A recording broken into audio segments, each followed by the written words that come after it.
Cuán firme cimiento se ha dado a la fe.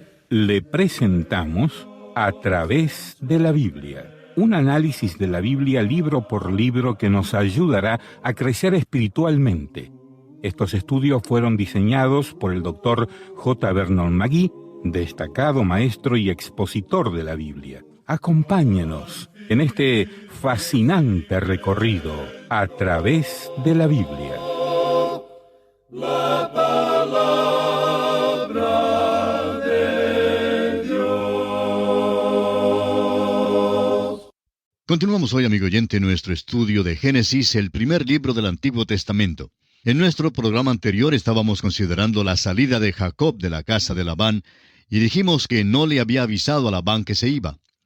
Y nos detuvimos en el versículo 21 del capítulo 31, donde dice: «Huyó, pues, con todo lo que tenía, y se levantó y pasó el Éufrates, y se dirigió al monte de Galaad». Anotamos que ya había avanzado bastante porque el monte de Galaad queda al oriente del río Jordán. Consideremos ahora que Labán descubre que Jacob ha huido y le persigue. Leamos los versículos 22 al 24 de este capítulo 31 de Génesis. «Y al tercer día fue dicho a Labán que Jacob había huido. Entonces Labán tomó a sus parientes consigo y fue tras Jacob camino de 7 días, y le alcanzó en el monte de Galaad. Y vino Dios a Labán arameo en sueños aquella noche, y le dijo: Guárdate que no hables a Jacob descomedidamente». Notamos que Labán viaja a toda velocidad para poder alcanzar a Jacob. Y por supuesto no intentaba nada bueno en cuanto a Jacob. Opinamos que estaba lo suficientemente enojado como para darle muerte y lo hubiera matado si no hubiera sido porque Dios intervino. Dios dice a Labán que tenga cuidado en lo que va a decir y a hacer con Jacob. Escuchemos ahora al tío Labán.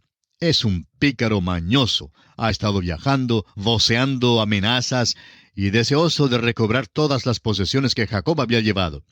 Sin duda quería matar a Jacob y llevar de vuelta a sus 2 hijas y sus nietos. Pero Dios, como dijimos, tuvo que intervenir para proteger a Jacob.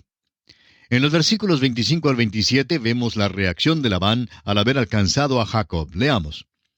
«Alcanzó pues Labán a Jacob, y éste había fijado su tienda en el monte. Y Labán acampó con sus parientes en el monte de Galaad. Y dijo Labán a Jacob: ¿Qué has hecho que me engañaste y has traído a mis hijas como prisioneras de guerra? ¿Por qué te escondiste para huir y me engañaste y no me lo hiciste saber para que yo te despidiera con alegría y con cantares, con tamborín y arpa?» Mire usted, qué mañoso es Labán, y hasta diplomático. Trata de lograr que Jacob se entristezca por haber salido como salió. El tío Labán dice que les hubiera dado una maravillosa fiesta de despedida, les hubiera preparado una gran celebración y una despedida tierna. Eso es lo que él dice, pero no creemos que lo hubiera hecho. Luego sigue despertando la simpatía. Escuchemos lo que Labán continúa argumentando en el versículo 28. «Pues ni aún me dejaste besar a mis hijos y mis hijas. Ahora locamente has hecho». Estos hijos aquí son sus nietos. Están destinados a sobresalir en cuanto a la historia del mundo. En los versículos 29 y 30, Labán revela la advertencia que Dios le hiciera en cuanto a su trato con Jacob. Leamos. «Poder hay en mi mano para haceros mal. Mas el Dios de tu padre me habló anoche diciendo: Guárdate que no hables a Jacob descomedidamente. Y ya que te ibas, porque tenías deseo de la casa de tu padre, ¿por qué me hurtaste mis dioses?». Labán al fin les deja saber que pensaba hacerles mal, pero que Dios le impidió llevar a cabo su obra. Ahora, pregunta en cuanto a los bienes hurtados. Es un tipo de Dios raro y curioso, ¿verdad?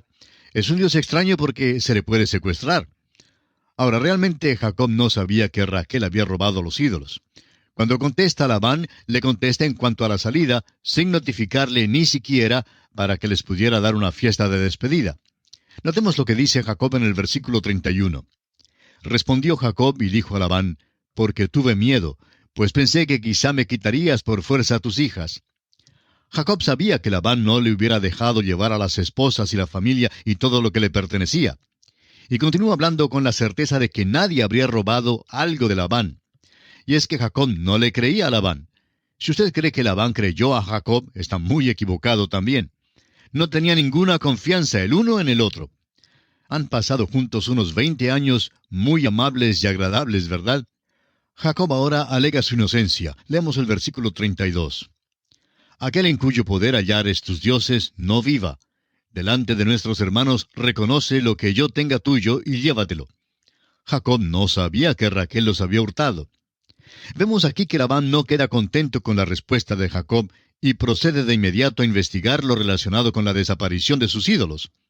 Leamos los versículos 33 al 35 de este capítulo 31 de Génesis, que dicen: Entró Labán en la tienda de Jacob, en la tienda de Lea y en la tienda de las dos siervas, y no los halló. Y salió de la tienda de Lea y entró en la tienda de Raquel. Pero tomó Raquel los ídolos y los puso en una albarda de un camello, y se sentó sobre ellos. Y buscó Labán en toda la tienda y no los halló. Y ella dijo a su padre: No se enoje mi señor, porque no me puedo levantar delante de ti, pues estoy con la costumbre de las mujeres. Y él buscó, pero no halló los ídolos. En realidad, Labán esperaba que una de las hijas los tuviera. Raquel es una mujer muy mañosa también. Es hija de su padre. Los había hurtado y los puso en una albarda de un camello, es decir, en esa especie de silla de montar que el camello llevaba. Luego se sentó sobre ellos y pidió a su padre que la disculpara. Le dijo que no podía levantarse porque no se sentía bien aquel día, y todo el tiempo estuvo sentada sobre los ídolos. ¿Qué escena más realista es la que tenemos aquí? ¡Qué cuadro el que nos da esta familia! Jacob se siente algo confiado ahora. Los ídolos no pueden ser encontrados, y Jacob está seguro de que no se encontrarán en ninguna parte. Quiere regañar al suegro, quien le ha perseguido. Ahora escuchemos su queja. Francamente, este es el curso que él aprobó y ahora está recibiendo su título universitario, su título de la Universidad del Sufrimiento. Leamos ahora el versículo 36 de Génesis, capítulo 31, que dice: Entonces Jacob se enojó y riñó con Labán. Y respondió Jacob y dijo a Labán: ¿Qué transgresión es la mía? ¿Cuál es mi pecado para que con tanto ardor hayas venido en mi persecución? Jacob increpa ahora a su suegro por la forma agresiva en que trata de encontrar los ídolos que, según Labán, sospecha que Jacob los ha robado. Sigamos escuchando la defensa que hace Jacob ante su suegro. Leamos los versículos 37 y 38 que dicen: Pues que has buscado en todas mis cosas, ¿qué has hallado de todos los enseres de tu casa? Ponlo aquí delante de mis hermanos y de los tuyos, y juzguen entre nosotros. Estos 20 años he estado contigo. Tus ovejas y tus cabras nunca abortaron, ni yo comí carnero de tus ovejas. Labán ni siquiera le daba la comida. Jacob tuvo que pagarla. Sigamos escuchando los argumentos de Jacob en el versículo 39. Nunca te traje lo arrebatado por las fieras. Yo pagaba el daño. Lo hurtado así de día como de noche, a mí me lo cobrabas. Jacob no tenía seguro de ninguna clase. Cuando un corderito era robado o era muerto por un animal feroz, Jacob tenía que pagarlo. Amigo oyente, créanos que este Labán era un capataz duro. En el versículo 40, Jacob sigue sacando a la luz la dura actitud de su suegro. De día me consumía el calor y de noche la helada, y el sueño huía de mis ojos. Jacob no tomó las vacaciones en el verano, y además cuando tenía frío, todavía tenía que quedarse afuera con las ovejas y los otros animales. Durante muchas noches, Jacob tenía que vigilar para proteger el ganado. En el versículo 41, Jacob sigue exponiendo su queja. Así he estado 20 años en tu casa, 14 años te serví por tus 2 hijas, y 6 años por tu ganado, y has cambiado mi salario 10 veces. Escúchelo usted, esto es lo que le pasó a Jacob. Aquí está el hombre engañador recibiendo su propia medicina. Pensaba salirse con la suya, pero note usted que realmente no pudo hacerlo. Dios no pasó por alto su pecado, porque Dios ha dicho que Él no puede ser burlado, pues todo lo que el hombre sembrare, eso también segará. Jacob rehusó someterse a Dios en casa, y ahora tuvo que someterse a su tío. Jacob vino con dignidad a recibir una esposa, pero fue hecho un siervo porque Dios respeta los derechos del primogénito. Jacob había engañado a su padre, y él ahora es engañado por su suegro. Jacob, siendo el hijo menor, se hizo pasar por el mayor. Luego descubrió que le fue dada la hija mayor cuando pensaba recibir la hija menor como esposa. Manifestó un espíritu mercenario, el cual se mostró en su modo de conseguir la primogenitura, permitiendo a la madre cubrir sus manos con las pieles de los cabritos.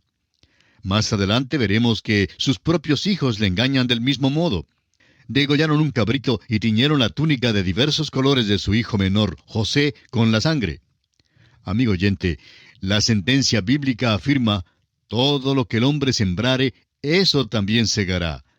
Jacob dice ahora que a no ser porque Dios está con él, su situación sería muy diferente. Escuchemos lo que él dice en el versículo 42. Si el Dios de mi padre, Dios de Abraham, y temor de Isaac, no estuviera conmigo, de cierto me enviarías ahora con las manos vacías. Pero Dios vio mi aflicción y el trabajo de mis manos, y te reprendió anoche. A Jacob le ha llegado su hora de expresarse. Ahora piensa partir de la presencia de Labán, y se despiden haciendo primero el siguiente pacto. Leamos los versículos 43 al 49. Respondió Labán y dijo a Jacob, las hijas son hijas mías, y los hijos hijos míos son, y las ovejas son mis ovejas, y todo lo que tú ves es mío. ¿Y qué puedo yo hacer hoy a estas mis hijas, o a sus hijos que ellas han dado a luz? Ven pues ahora y hagamos pacto tú y yo, y sea por testimonio entre nosotros dos. Entonces Jacob tomó una piedra y la levantó por señal. Y dijo Jacob a sus hermanos, recoged piedras, y tomaron piedras e hicieron un majano, y comieron allí sobre aquel majano. Y lo llamó Labán Jegar Shaaduta, y lo llamó Jacob Galaad. Porque Labán dijo, este majano es testigo hoy entre nosotros dos. Por eso fue llamado su nombre Galaad. Y Mispa, por cuanto dijo, atalaya Jehová entre tú y yo, cuando nos apartemos el uno del otro. Ellos hacen un pacto. Y estas últimas palabras han sido usadas por sociedades de jóvenes en muchas partes y por otros grupos como una bendición. Pero no creemos que debe ser usado en esa forma. Lo que realmente sucede aquí es que se hace un pacto entre dos pícaros que prometen no robarse más el uno al otro. Atalaya Jehová entre tú y yo cuando nos apartemos el uno del otro. Esto quiere decir que el Señor te vigile a ti para que no me robes más. Eso es exactamente lo que están diciendo estos hombres. Y después de esto se apartan. Veamos a continuación otros puntos sobresalientes de este pacto surgido entre Jacob y Labán. Leamos los versículos 50 al 52 que dicen, si afligieres a mis hijas, o si tomares otras mujeres además de mis hijas, nadie está con nosotros. Mira, Dios es testigo entre nosotros dos.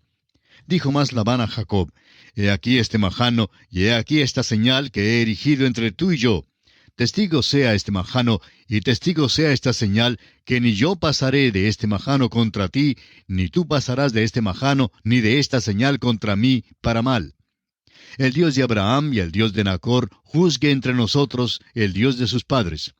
Y Jacob juró por aquel a quien temía Isaac su padre.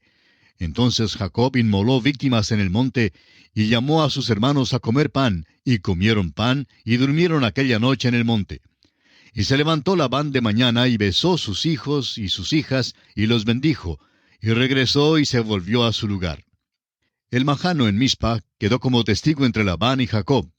Los dos prometieron no cruzar al otro lado para mal. Y esto concluye nuestro estudio del capítulo 31 del libro de Génesis. Nos encontramos ahora en el capítulo 32. Este es uno de los grandes capítulos de la Biblia, y por supuesto que ya hemos dicho esto antes. Bueno, es que hay muchos grandes capítulos de la Biblia, y este es uno de ellos. La crisis en la vida de Jacob en Peniel se relata en este capítulo, y el nombre de Jacob es cambiado por el de Israel, que quiere decir el que lucha. Este es un punto decisivo en la vida de Jacob, pero no es su conversión. Era hombre de Dios, aunque por cierto había vivido en la carne hasta aquí. Hasta la crisis en Peniel, Jacob es un ejemplo del hombre de Dios que vive por el poder de la carne. Después de la crisis, es el hombre de Dios que llega al lugar donde le permite a Dios que le guíe. Por eso se nos manda que tengamos mucho cuidado en juzgar a los hombres si son cristianos o no. Hay muchísimas personas que no parecen ser cristianos y sin embargo lo son. Eso queda en las manos de Dios. Hay cristianos que no se portan como cristianos y que dan muy poca evidencia de su cristiandad. Jacob no dio ninguna evidencia de la suya, excepto aquellas ocasiones cuando Dios se le apareció y él respondió en alguna manera. Dios no puede dejar que Jacob siga así. Es representante de Dios y es testimonio para Dios en el mundo. Ha servido de mal testimonio hasta aquí y por tanto Dios va a tratar con él. Para decir verdad, Dios quebrará la pierna de Jacob para ganarlo. Y así es como el Señor nos disciplina también. El escritor a los Hebreos dice en el capítulo 12, versículo 6, porque el Señor al que ama disciplina y azota a todo el que recibe por hijo. Ya hemos visto que Lot no parecía ser hijo de Dios, y sin embargo lo era. El apóstol Pedro nos dice que Lot fue justo y que Sodoma afligía su alma justa. Y mire usted cómo lo disciplinó el Señor. Ciertamente pasó por el fuego de las pruebas. Escapó al fuego de Sodoma y Gomorra, pero el Señor hizo que pasara por el fuego de las pruebas. Ahora esta es la experiencia de Jacob. Jacob graduó en la escuela del sufrimiento. El tío Labán era el director y decano de esa escuela. Graduó y este joven Jacob dio el discurso de despedida. Fue una cosa lamentable. Dice que le llevó 20 años para graduarse y que ciertamente trabajó muchísimo para lograrlo. Dice que el tío Labán cambió los requisitos 10 veces. Cada cierto número de años, el tío Labán hacía un nuevo contrato y siempre llevaba la ventaja a Jacob. Esa pues fue la experiencia de Jacob. Y quisiéramos escribir como una inscripción sobre todo este capítulo, el versículo 29 del capítulo 40 del profeta Isaías, que dice: Él da esfuerzo al cansado y multiplica las fuerzas al que no tiene ningunas. Dios obra en la vida de este hombre, y ahora esta es su experiencia. Leamos entonces los primeros 2 versículos de este capítulo 32. Jacob siguió su camino, y le salieron al encuentro ángeles de Dios. Y dijo Jacob cuando los vio: Campamento de Dios es este. Y llamó el nombre de aquel lugar Mahanaim. Dios ahora trata directamente con Jacob para traerlo hasta el punto de que llegue a producir fruto y que sirva como un testimonio verdadero y vital. En los versículos 3 al 5 de este capítulo 32, notamos los preparativos de Jacob ante el posible encuentro con su hermano Esaú. Leamos.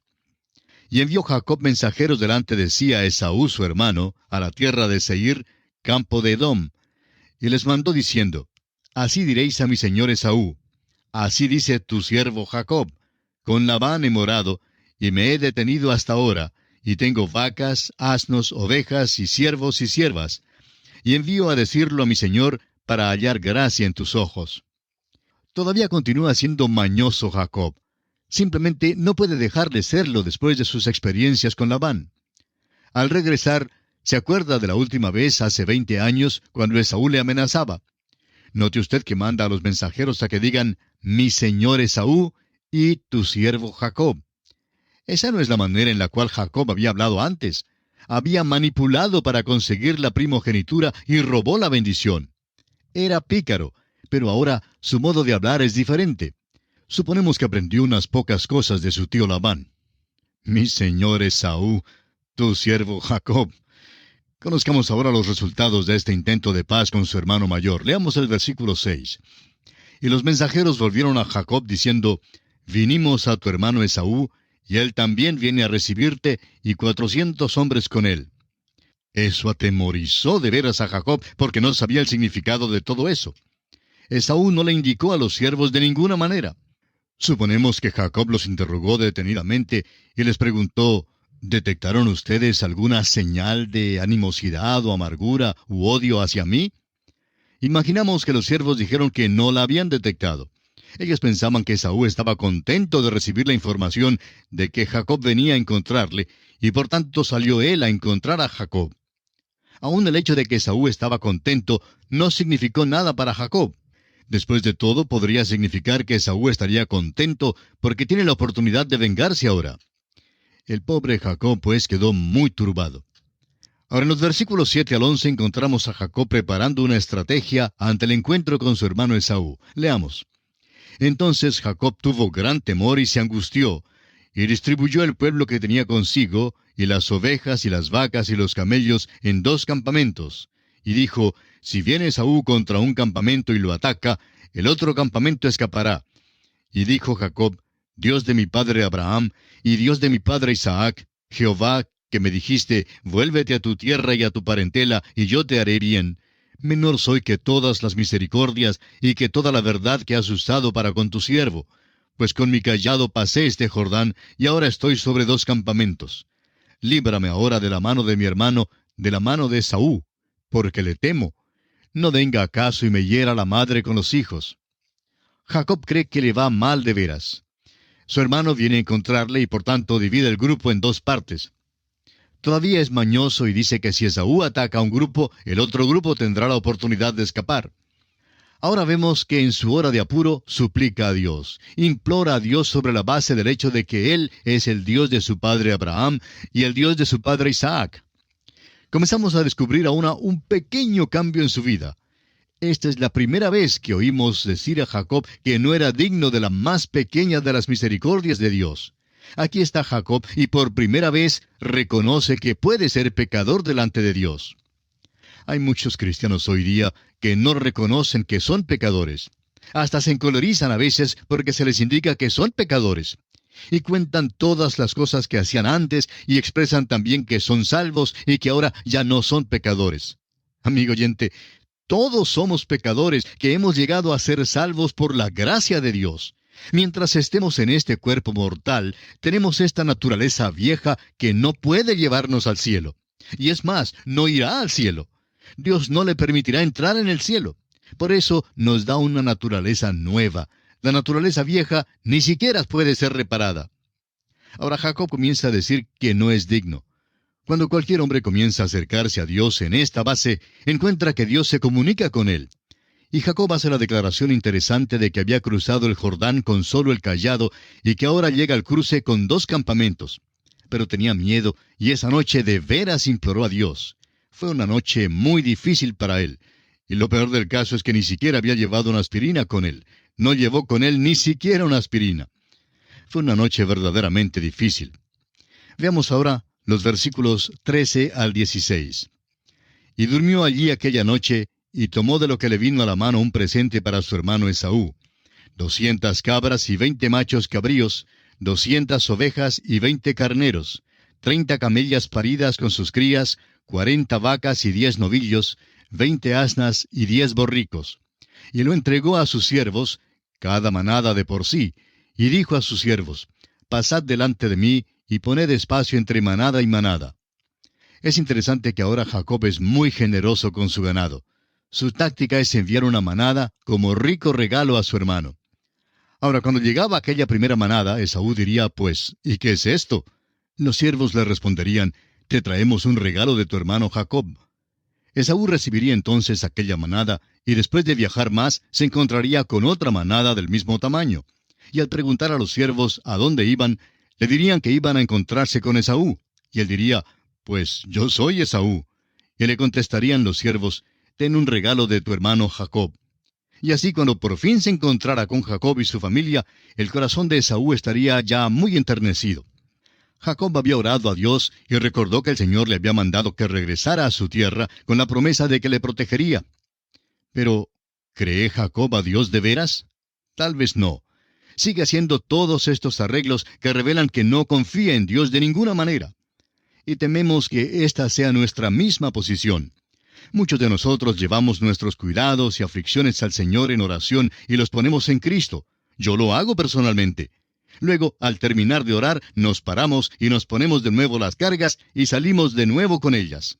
No creemos a Dios de veras. No confiamos en Él como debiéramos confiar. Jacob, pues, preparó estas manadas y las envió con los siervos, diciéndoles que dijeran a Esaú que eran regalos de Jacob y que él venía llegando tras ellos. Y aquí vamos a detenernos por esta ocasión para continuar en nuestro próximo programa. Hasta entonces, y que Dios le bendiga abundantemente. Y así terminamos por hoy. Escríbanos y cuéntenos qué le pareció y cómo le ayudó el estudio de hoy. Si desea recibir las notas y bosquejos de lo que estamos estudiando, suscríbase gratis en nuestra página en Internet. Esta es la dirección: atravesdelabiblia.org/notas.